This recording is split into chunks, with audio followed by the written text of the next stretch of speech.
winning 90% of your new business because you have some sort of incredible value. I'm going to take a bit of a different angle. I've got a budget this big. I'm going to give it to you because you have a really killer plan. You give a Red Bull to a turtle, what do you expect? I think that's a dead turtle.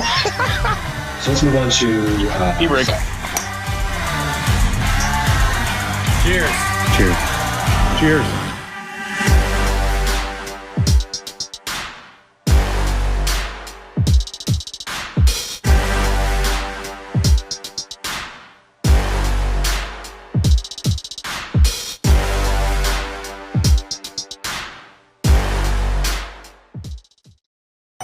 Does your current premium finance company lock you into long-term agreements? That's because they don't want you talking to us. At IFS, we win your business the good old-fashioned way, with customer service. I know you don't always have to use a premium finance company, but when you do, you should use IFS. Cheers. Hi there, and welcome to the Digital Insurance Pint Podcast. I'm, as always, joined by my colleagues, Steve Earle, CEO of Ball Insurance. Hello. Jeff Roy, CEO of Excalibur Insurance. Welcome, Pinters. And Adam Mitchell, CEO of Mitch Insurance. Hello. And I also want to give a very warm shout out to IFS Premium Finance, our premier sponsor. Thanks very much, guys. Appreciate all the support. So today, again, as always, we're going to be talking about AI, generative artificial intelligence, right? It's out there. There's all kinds of different tools going on. And just for the audience here, I actually used Google Gemini, which is my tool of choice, to give me some ideas about this podcast. And I gave it some information about Steve, Adam, and Jeff. And I just want to tell you what Google Gemini described these guys at. So it said, Jeff, under a discussion topic about bullshit detectors and adoption, it described Jeff as the innovation specialist. And under a topic about E&O and other nasty things that can befall the broker, it referred to Steve Earle as the strategic voice. Come on, no laughing. And referred to in a topic about scaling without all the headaches of hiring, referred to Adam Mitchell as the growth/scale expert. Is that belly and the scale you stand on, or? I think AI just said, I'm the grower, Jeff's the shower, and Steve asked his mom. He's very smart. Alrighty then. So with that out of the way, let me just do a quick poll here. So correct me if I'm wrong, but you guys are all using Gen AI in some form in both your own work plus your businesses, correct? Yeah. Yep. Correct. Okay. So what do you think if you pick like the biggest benefit, if you cast your mind back a year or so before you started using some of these tools, what would you say is the biggest benefit to you personally using Gen AI? It's so hard. The latest one, and this is very here and now, is the current release of Claude Code, Claude Cowork, Claude with Excel is blowing my mind. So I can't say it's very aged here, but there's almost no point in designing dashboards because you can get ready prompted HTML dashboards out of these things as long as it's got access to your code. We were sending a note to a bunch of our markets, and the markets are always changing staff and contacts and positions. So I asked Claude and Copilot to go through my email and build a client list of here's all the markets I want. And it went and rifled through and pulled it out. It's just sort of mind-blowing stuff. The LLMs and the foundation models hit a bit of a brick wall where the innovation is getting very minuscule of the models, but how these tech companies are using them and building them and rolling them out for use cases and applications and connectors are just incredible. One little win that I found last week or two is DEX, DEX CRM. It's a personal CRM for all of your personal connections or relationships. Actually, I just wanted to, when you were talking about decks, you're talking about like slide decks? No, a piece of software that I just found called DEX. So it might be getdex.info but if you do Dex DEX personal CRM, I have no idea the sort of security and things on it, as like I'm just exploring some of these things. It's incredibly cool. It'll index all of your LinkedIn contacts, all of your email contacts, all of your chat, SMS, iMessage, and say, hey, it's been 6 months since you touched base with Steve. Do you want to send him a note? And oh, it's Tom's birthday. And it takes the world of Salesforce and HubSpot and things and brings it to your personal life and your personal network. And it was just a very clever little novel way to, up the game there. So you just installed this on your phone? Yeah, phone or desktop. You can run on any of your devices. Nice. Speaking of little tools like that, so you guys have heard me talk about Google Notebook LM before, and I just saw, as I was scrolling through my phone board the other day, I saw an article talking about that Notebook LM now creates slide decks, which is why I thought you were talking about slide decks, and I figured I would try it. So I wrote a handful of articles recently about the CSIO, the new API Gateway CSIO strategy, and I'm just going to share this here. So I wrote 4 or 5 articles that have been for IBAC Tech, which have been published, and I took all those articles, threw them into Google Notebook LM, gave it a fairly simplistic prompt, and it came up with a slide deck that. I like it. Yeah. So that's now great. I will say, can you share that with me? Sure. So now I will say there is, and you can actually edit it, right? So it creates a picture. Like, so I can't go and edit each of the individual things, but it creates a picture. But you can actually prompt edit it. So I did a couple of edits. The one thing I couldn't get it to fix is Mr. 3-arm guy here. There's somebody hiding behind his chair with a coffee. That's right. I'm guessing it's his AI driven robotic third arm that is feeding him the coffee. But so I want to ask everybody a question, because I saw a post on LinkedIn by my friend Tom Hickey about AI communications and stuff. So a little while ago, people seemed to be a little bit judgy, like, oh, I got an email or I got a letter, and oh yeah, they obviously used AI for that. And does anybody give a shit anymore? Like, are we judgy about it? Like I feel like it's like, yeah, so what? Everybody does now. It's the thing. I think my quote of it being like the necktie of today, where no one is stopping to asking if any of us want this bullshit. Like, no one wants it. All the suits are gone. All the ties are gone. So you have an idea that's basically a tweet, a couple bullet points, and you trump it up into a big paragraph. You send it to Tom, say, here's my wonderfully thought out idea. And Tom's going to take it and say, I don't have enough time for this. GPT, like, give me the 3 points again. Yeah. and like, we all go through this tunnel of like putting on the necktie as if either of us give a shit about this necktie, but we both are under this false assumption like, oh, I need to send Tom a novel or else he'll think I'm an idiot. And Tom goes, I'm an idiot. Please put this back down to a couple points. And it's just like thin veiling business costume we're all putting on. Although I will say that, I use Notebook LM for sort of, call it research, analysis, that kind of stuff. I use Google Gemini a lot for rounding out ideas. So I'll go to it with its three, with my 3 little bullet point ideas, like you said, and then I'll do a little prompt or 2 to expand upon that, take those ideas and run with it. And I use it almost as like a really smart young consultant that's helping me out, right? And I can really come up with some interesting ideas, and then you can blow it out into some ideas and turn it into a slide deck, apparently. So you can give your beautiful ideas to people in a more formal setting. But I like a lot for helping my own thinking, expanding my own thinking. I think thinking of it like a junior analyst is a smart way to think of it.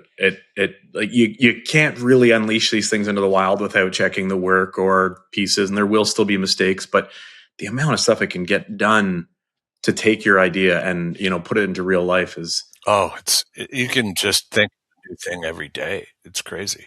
But here's the question: will the trend be to be even not be professional at all in our communications, just so that people know we're real? for sure. Sure. I think. Sorry, we got two questions we're kind of flushing out here. I think to answer your question, Steve, you can have AI basically. You put enough of your writing, your talking into it, it can become you. So you can put your emotion in there to save time to do that. And again, you also have the ability to, if you know your end product, your user, communication one-to-one, if you know enough about their personality type, what they're like, you can tailor information better than ever. And it's going to be tough. The line between AI and not AI is going to become blurrier and blurrier. Let me connect a few of the dots, because the one of Google has come out and has a new language model that sits over top of textbooks. So the Jeff textbook is going to read all in band lyrics, and the Steve one's going to read all in curse words and hunting, and on and on and on. It'll be the same physics lesson curated per person as you have it. And it reminds me of the Minority Report quote, the marketing of the future is going to be, you'll only see ads for things you love and can afford. And we're kind of there. Like it's now so curated. And to bring it back to real life, our buddy Zach Sutherland was telling me a story of trying to upsell. I can't remember what it was. Let's call it cyber coverage from it. But there's a line item he was trying to sell a commercial client for the last 4 years, and swing and a miss. This year he fed it into one of the various AIs and said, here's what I'm after. Here's what we talked about. Can you please try and pitch this guy on the importance of this need for his business? And he said 4 seconds later, the guy's like, yeah, okay, cool. Please add that. And it is a tale of one, but I think it is happening. And I think this will be part of our business going forward. So to Steve's point, are we going to care? It's like, no, as creepy as that first Minority Report thing came out years ago when we didn't have it, it's probably nice. Like, Steve, are you going to be upset if you never see another tampon commercial? Right? Like, it's like, we're probably all going to like if people can talk to us in the language we like and understand. And well, I will say there's also the convenience factor, right? Like I've heard brokers, I've heard talk about the demographics of brokers and brokerages for a long time now, and how hard it is to get staff and how hard it is to train people up and so on and so on. I think there's, I talk about having a junior analyst or a junior consultant, and so did you, Adam. I think that there are, I know there are tools out there today that can bolster people's workforces, right? That can take the night shift, and that never gets tired, and never makes a known mistake. It'll make unknown mistakes probably, but the ability to extend your workforce is here today. Like I've seen that in micro businesses out there. Yeah, there's a bunch that are, it sort of stepped into the world of reception and sort of lead warm, lead booker. So it's not yet into the advising side, servicing side of brokering, but I know brokers that are using it to call and explain winter tire, auto reform, after hours, overflow. I'll tell you this, I would love it if our insurance, the companies we have to call on a day-to-day basis, all our suppliers would actually introduce AI to help us find the right person, versus a litany of press 9, press 6, enter the 22-digit extension number of that's all. Like, that could go away today. I can tell you, I'm at the point now where if I call a company and I get an IVR with press 1, press 2, I get annoyed. Like, I really do get annoyed. I'm like, this stuff is out there. It's not expensive. It's so much better than these stupid IVRs. It just boggles my mind that everybody's not using it. I think the big thing to kind of bring up here is you're talking really agentic agents or agentic AI. And I didn't get a chance to chime in about how I'm using generative AI. That's cool. Say that for another episode. But I'm the monkey. I'm the one doing the work in generative AI. If you're using the agentic AI, you can have 10 agents or 12 agents doing the job of somebody. So if I want to have marketing Jeff Roy, I have an agentic agent that's doing 7 or 8 of those tasks. If I have selling Jeff Roy, strategic Jeff Roy, whatever, that's where the agentic agents. But if you have AI taking all the information on a quote, again, providing advice, that's a real slippery slope at this point, whether you can, whether you can't, if you're not licensed. That's the big thing. So you need that whole governance layer, which a lot of brokers haven't really figured out. I think a lot of people should be experimenting with the after hours stuff, like on nights and weekends, get that perfected, and then they can build it and put it right into their everyday operations. That's where things are going to go. So that's where I've differentiated between generative AI, which we talked about, and now agentic AI. So I just wanted to point out one thing. Gemini calls you the innovator, and Steve was a strategic guy. So so stay out of my kitchen. This is just a dashboard that came out of Claude that got pushed forward. Of instead of the normal Excel sheet, this was just one of the commercial books that came on the plus minus, no prompting. Here's the sheet, and it's just friggin' awesome. And you go in there and you can ask it to add, slicer buttons or invert this to a line graph or charts. Like, how is that not better than what we previously had? Are you ingesting that with an API, or are you taking a spreadsheet and putting it in, or how'd you connect that? I'll go really, really slowly. Excel sheet, copy, paste, receive. That's it. No fucking technical know-how, no CTO, no anything. Like, I paid my $30, got in line with Claude, and now I'm wondering why the hell we're spending any money on Power BI. So you didn't have to spend $1,000 a month on a special module that somebody would sell you to do that, or pay $10,000 to build Power BI to integrate it all and to do that. You did that with $30 in seconds. Like that shows you where things are going. Like all of us here could become coders. I've already tried coding some stuff, and it's incredible what you can do with no coding knowledge. English is now the most prolific coding knowledge. That's what this thing did, is like, English is coding. Yeah. So if you look at if brokers can start coding and doing the connectivity, what's the future ecosystem going to look like in insurance?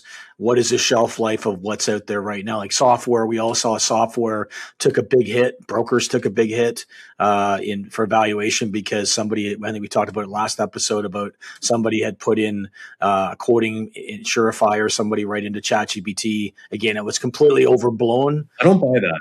We should unpack that one. Yeah, I think that was complete hype. When the first website came out back in 1992, when somebody in the garage did it on front page, the valuation of brokers didn't go down because the internet was going to take everything over. So I think it's a little bit hyped, but there is some substance in there. But it kind of just shows you where the puck's going. Like Wayne Gretzky can't even see how quick the puck's moving and where it's going to end up. That's what kind of world we're living in. It's just changing so quickly that, you really have to have your head in a swivel, to use a hockey analogy, or you're going to get cross-checked over the head right into the boards head first. And it's going to be very tough operating your business with a head injury, right? Here's the problem I have with it. So here's Gallagher. We'll look at some of the other ones. It was this brand new Insurify story that happened, somewhere here, right? And it's like, this thing's been falling since February last year. I go to Aviva. This one's a little different. Where is the Aon? Well, use Gallagher. Gallagher would be another one. Aon's a distribution. Marsh is another one. Brown's another one. They've all had the same fall off in market. And there was no AI Insurify story here. So majority of this fall and whatever's happening. And so I think that was a hype cycle on it. Here's my other, whoever can execute on this stuff, because now ideas are really cheap. And technology is really cheap. We're living in the golden area. So who can connect the ideas to execution? You're going to remove a huge amount of cost from your business. And I think you're going to see the reversal of this. I think you'll see the haves and the have-nots, but profitability will fall on the ones that can actually get this in a headlock and make big wins. Do you think the standard suppliers out there right now of software for brokers are going to be there, or will it be new entrants? Hell no.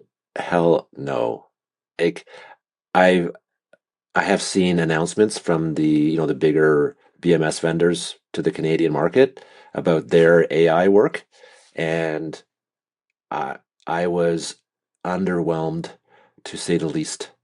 Like this amazingly innovative stuff that, whether it's the big players like OpenAI, Perplexity, Google, etc., or the Canadian insurtechs like Koios and Trufla and Semiar and that crew. These guys are doing the amazing stuff. The BMS vendors, at the end of the day, a BMS is structured to be your system of record and your accounting system, right? They're not, in my opinion, not wired to do this kind of interesting, next gen work. And I think there's going to be a system of record for a while. I'm not sure the shelf life, but it's going to be on for a while because all the connectivity, all the download, all that work, it's not something you can replace overnight. So the BMS is still a good spot, a system of record. It's your system of engagement. And, whether it's a CRM, whether it's, Adam's built his own CRM or his own system, that is kind of the next level. And then you've got your analytics, your data lake, your warehouse above that. And then I see us having a layer called the agentic layer over top of all this. And that's where your agents can jump in and do a bunch of the work. I think the agentic layer will replace the CRM layer because the agentic agents can do a lot of that or a portion of that. That's where I see things going. So it's kind of like people said, hey, you won't have a phone anymore that'll have a screen or anything on it. You won't need it. And I'm like, I'm still trying to get my head wrapped around this. But if you have an agentic layer that can do a lot of things for you and serve it up the way you want. So that's where I think things are headed. How quickly, I don't know. And again, it's going to be tough because all these BMS, AMS are going to have to shift models, which are going to be painful. How they're going to charge or paying for it. They're going to start putting barriers built into their licensing agreements, preventing you from doing things. Like there's going to be a lot of tactics we're going to see, rightly or wrongly. And if the tactics are too draconian or too hard, people will start looking at building their own because you can go in Claude and start typing this stuff in and building it. You're going to see people being forced or shifting to that if the costs don't go down. That's my take. So it'd be interesting where it ends up, but there's a lot of nebulous things floating around right now that people have to shift, and you don't have 10 years to shift. You get 10 minutes. So that's going to be very interesting. That's kind of my take on it. So I saw two really intriguing demos recently for two different use cases, and it's agentic AI under the covers, I assume. But one was an E&O killer, where the AI system listened to the voice call between a client and a CSR, extracted all the information, all the underwriting information out of that, and then looked at the application that said CSR had filled out and compared the two and found inconsistencies. Right. So basically, it's in a contact center, you've got QA people who are listening to a few calls here and there. This is listening to every single call, making sure that every single piece of data was collected accurately. And that's one that's just taking that human expert and making them even better. And then the other one I saw was, and this one's from Koios, they've now got a voice AI system where they can connect this essentially directly to Epic, right? So it can be deployed to almost any use case you want. It interacts with the customer, and then it interacts with Epic to to update information, put it in abeyance, put it as a note, whatever, to do that kind of work. And it was, in fact, my feedback to them was it was almost too fast. Like one of the knocks against the Koios tool before was that it was slow, it lagged a lot.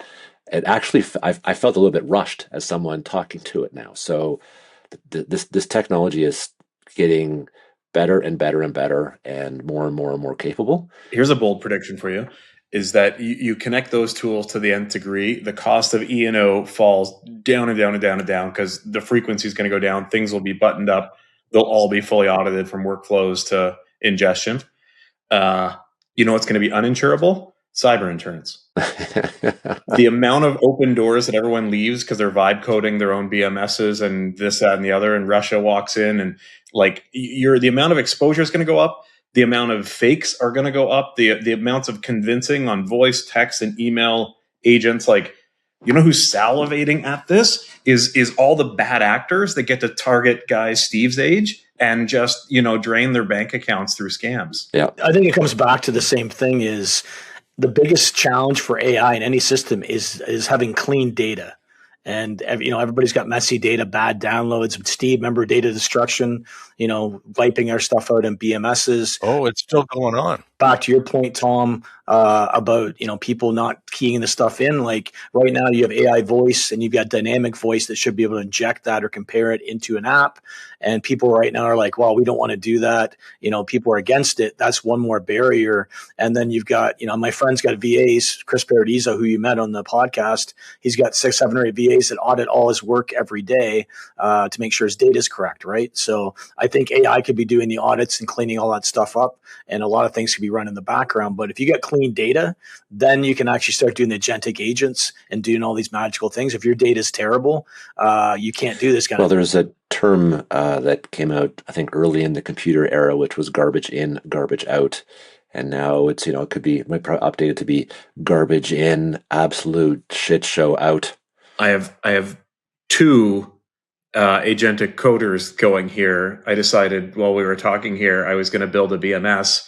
And then I thought, what's better than building one BMS? I'm going to build 2 BMSs while we record this episode. So I have Replit fighting Claude Code on drag racing. Which one's going to give a BMS first?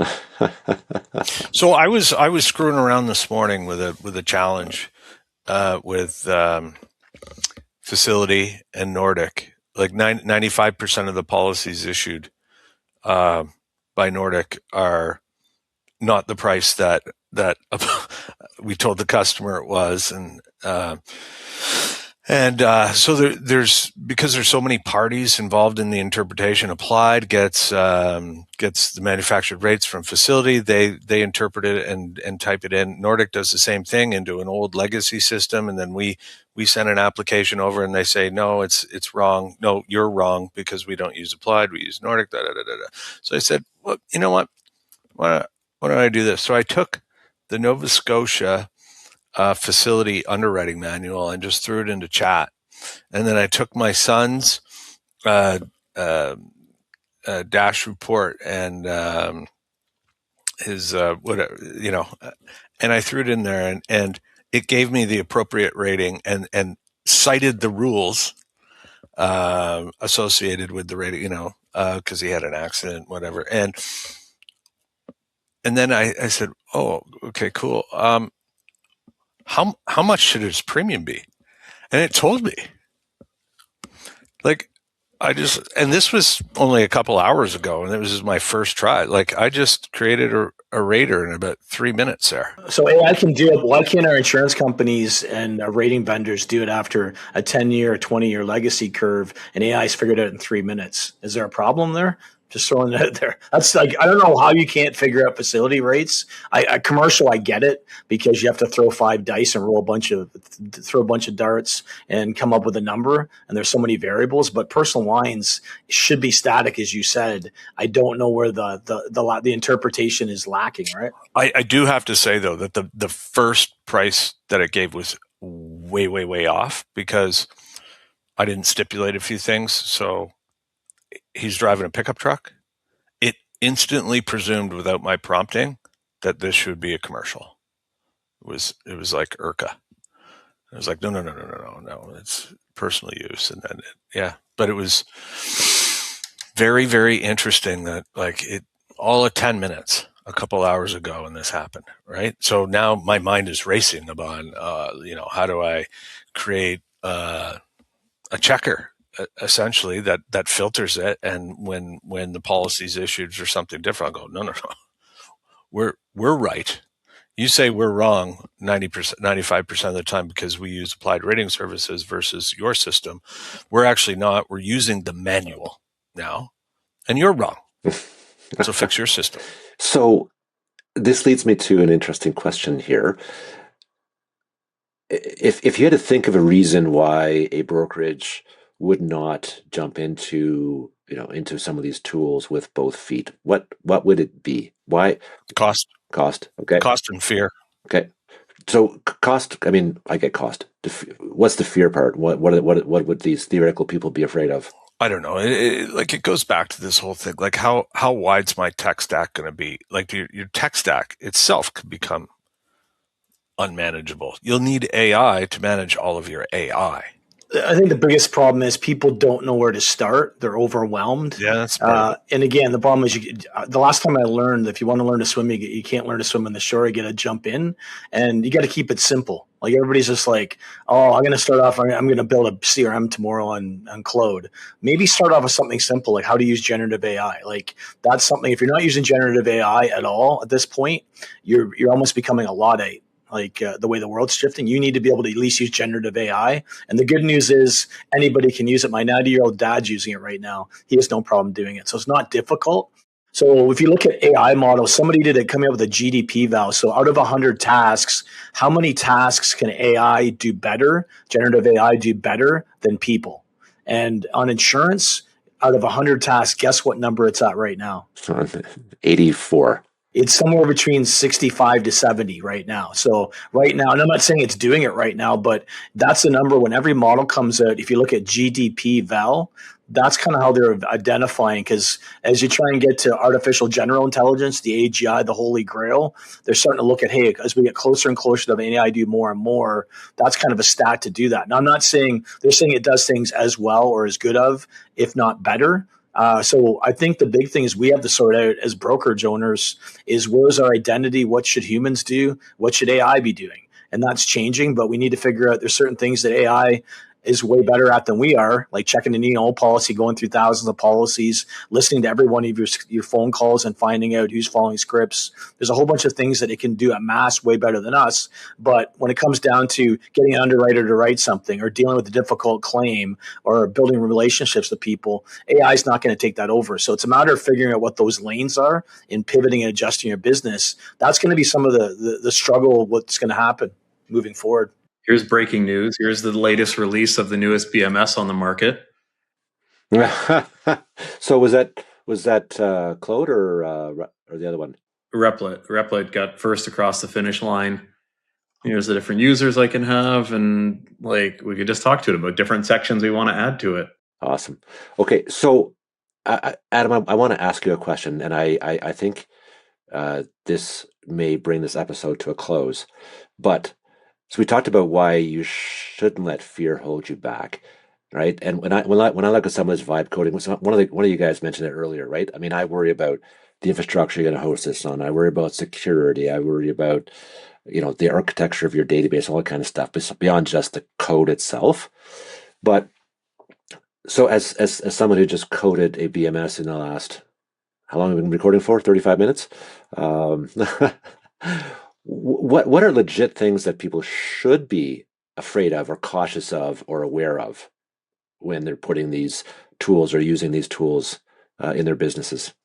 I don't know is the honest and sort of full answer. There's a lot to worry about here. It is a bit of the Wild West on how protected your data is, how proprietary it is, what doors you're leaving open. Like if I were to send this link and publish it, I have no idea the security protocols. I'm sure there's like little to nothing.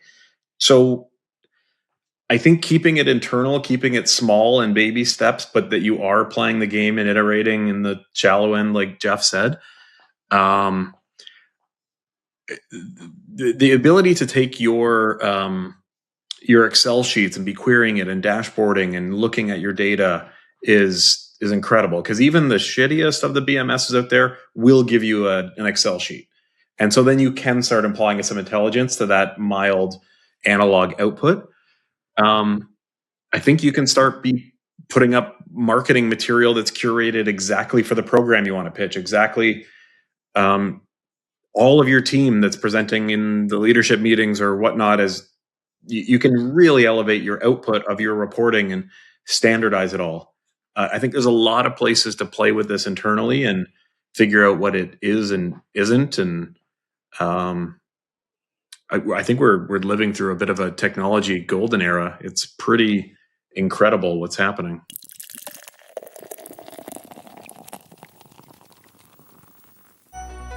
Is retention important to your brokerage? Of course it is. That's why at IFS, we have a cancellation prevention process. Want more details? Give us a call. I know you don't always use a premium finance company, but when you do, you should use IFS. Cheers.